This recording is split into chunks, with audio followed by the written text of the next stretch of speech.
بسم الله الرحمن الرحيم الحمد لله والصلاة والسلام على رسول الله صلى الله تعالى عليه وسلم. إما لخزمة كتابنا يا بالأذكار إمام النووي قيشنا الذكر كان السجدة بزين للسجدة تشيب كين وتشيب خوين وتشيب لين. أفرمي إمام كاتك وابشت الركر دو الله أكبر تكدو تشيب برو السجدة الله أكبر كدريش كرو هتاو كسر أخيت سر سجدة هتا سر أكيت سر زوي لسر وبخار ولو بينا الله أكبر كدريش كرو وتا الله أكبر هتاو كسر أجات سر زوي كلمة أكبر كلا سر زوي كبله. وقد قدمنا حكم هذه التكبير تكبير ودريش كرنا وكي وأنا أحكام كان من باس كرو بيشتر وأما الله أكبر أنا غيري الله أكبر تحرم همويا سنة أجر كسي تركي كرني وجهي بطالنا بتو سجدي سهوجنابا بلام كاتي كسجدي برد بيوست ذكري زور بخواني ذكر كاني زور هاتون لسجدة للركوع تنها ذكري أخوان لسجدة ذكري شو دعاء شخواني أفرمي أوتا هاتوا لفرمايشتي صحيح مسلمة كحذيفة بمن أجارته بيغمريان صلى الله عليه وآله وسلم سورة بقرة ونساء وآل عمران خوان دواتر للسجدة بأندازي قيامك مايو واتا بأندازي خواني سورة بقرة ونساء وآل عمران سري للسجدة بيغمريان صلى الله تعالى عليه وآله وسلم. باشا تشي أخوان أفرمي سبحان ربي الأعلى سبحان ربي الأعلى أمجارة للركوع سبحان ربي العظيم لير سبحان ربي الأعلى أو أندازي السجدة كشي أو ندريجبو بأندازي أو سورته لصحيح بخاري هاتولا دايك من عائشة ورضا ورحمة خايلة بأفرمي بيغمريان صلى الله عليه وآله وسلم للركوع سجودة أيوت سبحانك اللهم ربنا وبحمدك اللهم اغفر لي واتل الركوع إشاء بيغمريان صلى الله عليه وآله وسلم اللهم اغفر لي أو يخوان دو دعاء كردوا.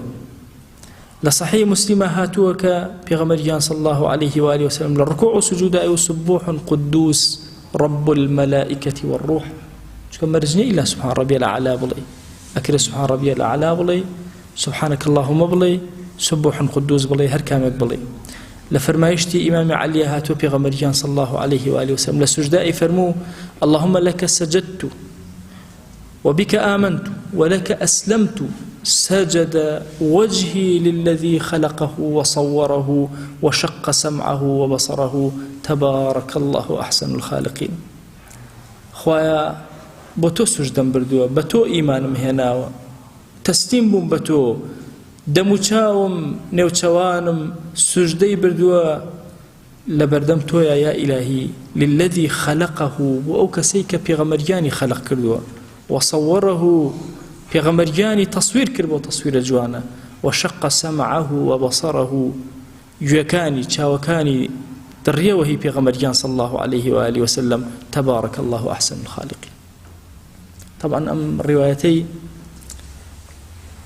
سجد وجهه للذي خلقه وصوره وشق سمعه وبصره ضميران بوكي أقرن بيشتري مزاين ذكري بيغمريان صلى الله عليه وآله وسلم نكراو بلام أولى دلي أمانة بوي زانان أفرمو لم كاتاتو بيغمريان صلى الله عليه وآله وسلم دموشاي جواني يتبيشاوت خلقتي جواني سجدان بردو بو أو خواي أو بيغمرياني دروس كردو أو تصويرك جواني كرت أو جوكاني شاوكاني كردو أو هاو أو ضميرانا أقرنا وبيغمري خواه صلى الله عليه وآله وسلم.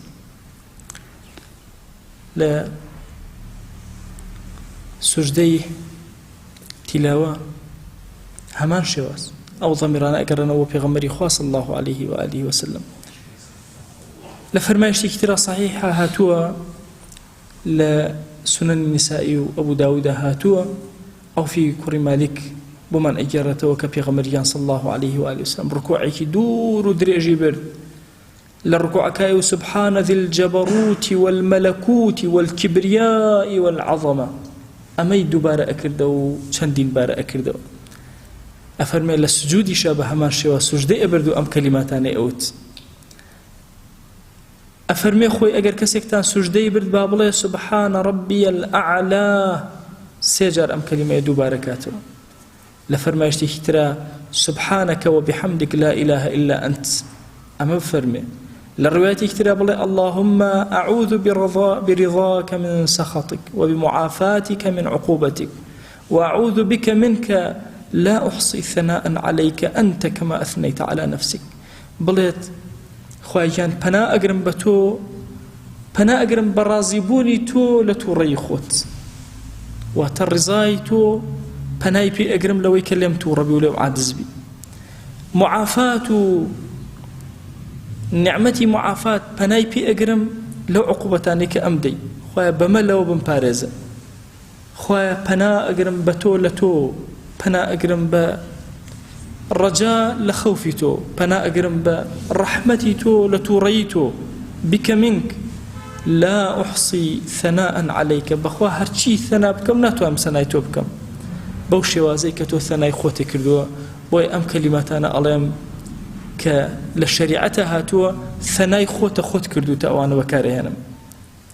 پێغەمبەریان صلی الله عليه وآله وسلم فەرمووی لە ڕکوعا فعظموا فيه الرب، زۆر بە گەورە خوای تیا بگرن کاتێک کە ڕکوع ئەبەی هەست بە گەورەی خوا بکە جەل جەلالوه. چەند عەظیمە کە تۆ ڕکوع ئەبەی لە بەردەمیان. لە سوجدەیە فەرمووی فاجتهدوا في الدعاء، دوعای زۆر کەن لە سوجدەیە. لەناو سوجدەیە زۆر نزیکە و زۆر جێگەی ئەوەیە کە دوعاکانتان گیرا بێ، بۆیە لە سوجدەیە دوعای زۆر زۆر بکەن. جارێکی تر عەرزم کردوون لە دوای نەوەتەکانەوە حاڵەتێک دروست بوو، ئەم فەرمایشتانەیە کە باسی سوجدە و دوعاکەن، سوجدەی مەشروع باسەکە. لە نوێژە تۆ سوجدە ئەبەی بە عەرەبی دوعاکەی، سوجدەی شوکر ئەبەی دوعاکەی، سوجدەی مەشروع. بەڵام ئەگەر هیچ نەبێ هەر لە خۆتەوە مەسەلەن سەر بخەیتە زەوی بڵێ دوعاکەم، دوعا بۆ شێوازە ناکرێ. ئادابی دوعا لە غەیری نوێژە دانیشتنەوە دەست بەرزکردنەوەی. زۆر کاتە تا ئێستا ژەو عادەتە هەرماوە خەڵکی یەکسەر سەرخاتە سەر زەوی دەستکا بە دوعاکردنەوە، غەڵەت. کاتێکە لە نوێژە نەبووی ئاعتیادی دەستەکانە بەرزکەرەوە دوعاک. ئەگەر لەناو نوێژە بووی لەناو سوجدەکەتە دوعای زۆر زۆر بکە، زۆر نزیکە لەوەی کەوە گیرا ببێ. ئەفەرمێ نزیکترین شوێنێک عەبدەکان لە منەوە لەو کاتە کە لە سوجدان فأكثروا الدعاء، دعای زۆر زۆر بخوێنن.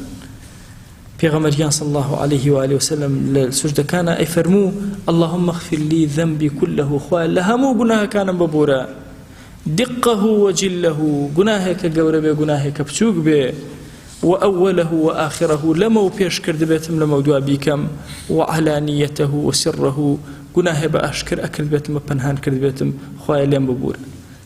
اینجا ئیمام ئەفەرمێ دوای ئەم ڕیوایەتانە دەی بزانە ئەگەر هەموو ئەمان لە سوجدەکەتە کۆکەیتەوە زۆر باش. ئەگەر نەتوانی ئللا لە یەکێ لە کاتەکانە نەبێ کۆی کەرەوە محاولەکە لە یەکێ لە کاتەکانە هەموو ئەمان لە سوجدا بخوێنێ. ئەگەر نەشتوانی دوعاکەی تەنها تەسبیحات بکە، بەڵام تۆزێ دوعای هەر تێ بکە، چونکە سوجدە زۆر جێگەی ئەوەیە کە دوعاکەت گیرا بێ. لە پێشە تەسبیحاتی خواکە و دواتر دوعاکان بە دوایە بکە. یەکەم جار بڵێ سبحان ربی الأعلى، اینجا دەستکە بە دوعاکردن. ئەفەرمێ هەموو ئەو ذکرانی کە باسمان کرد لە ڕکوعە بە هەمان شێواز لە ناو سوجدەشە دووبارە ئەبنەوە کەلیماتەکانی هەندێکی ئەگۆڕێ، بەڵام ئاگاد لێبێ نابێ قورئان بخوێنی لە ناو سوجدەکەتە، وەکو پێشتر لە باسی ڕکوعە باسمان کرد.